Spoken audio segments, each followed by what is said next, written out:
बिस्मिल्लाहिर्रहमानिर्रहीम। अस्सलाम वालेकुम दोस्तों, उम्मीद करता हूँ आप बिल्कुल ठीक ठाक होंगे। दोस्तों आज है 12 अक्टूबर सन 2024 और दिन है जी आज हफ्ता का। ओमान के महकमे मौसमियात के मुताबिक जो है वो समंदरी ट्रॉपिकल डिप्रेशन जो है उसके हवाले से आज अपडेट जो है वो जारी की गई है। और आज से 3-4 दिन से जो आपके साथ भी कुछ न्यूज़ जो मिक्स न्यूज़ में शेयर कर रहे हैं, इसके अलावा कुछ जो फेसबुक पोस्ट वगैरह में आपके साथ शेयर कर रहे हैं कि ख़लीज अरब के अंदर यानी हिंदुस्तान के करीब जो बहर हिंद है उसमें एक ट्रॉपिकल डिप्रेशन जो है वो मौजूद है।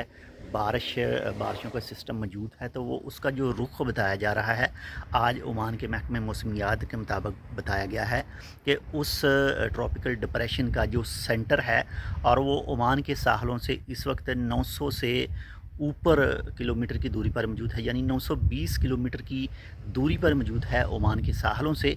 और अगर बात करें उसके जो बादल हैं, जो बारिशों वाले बादल हैं, तो वो ओमान साहिल से, ओमान की कोस्ट से जो है वो 500 से ज़्यादा, तकरीबन 550 है या 520 किलोमीटर की दूरी पर इस वक्त मौजूद हैं।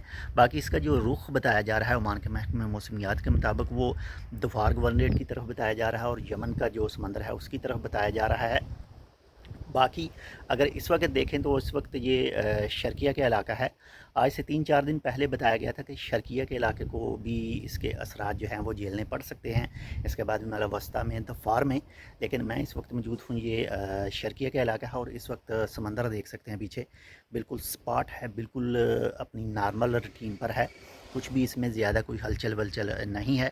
बाकी ओमान के महकमे मौसमियात के मुताबिक 14 अक्टूबर को बताया गया है कि इसके जो असरात हैं वो ज़ाहिर हो सकते हैं। जो ओमान के मुख्तलिफ गवर्नरेट हैं, जो सूबे हैं, जिसमें दोफार गवर्नरेट है, अलवस्ता है, इसके बाद में भी हो सकता है शर्किया में भी इसके असरात ज़ाहिर हों। बाकी अल्लाह ताला खैर करे। बाकी जैसे कोई मज़ीद अपडेट आएगी इस ट्रॉपिकल डिप्रेशन के हवाले से वो भी इंशाल्लाह आपके साथ शेयर करेंगे। इसके अलावा जो न्यूज़ आती हैं वो भी आपके साथ शेयर करते हैं। लेकिन आपने एक छोटा सा काम करना है, हमारी इस वीडियो को लाइक करना है, अपने दोस्तों के साथ शेयर करना है और हमारे इस YouTube channel Tech with Urdu को सब्सक्राइब करना है और फेसबुक को भी आपने लाइक कर देना है। मिलते हैं आपसे दूसरी अपडेट के साथ, तब तक के लिए अल्लाह हाफ़िज़।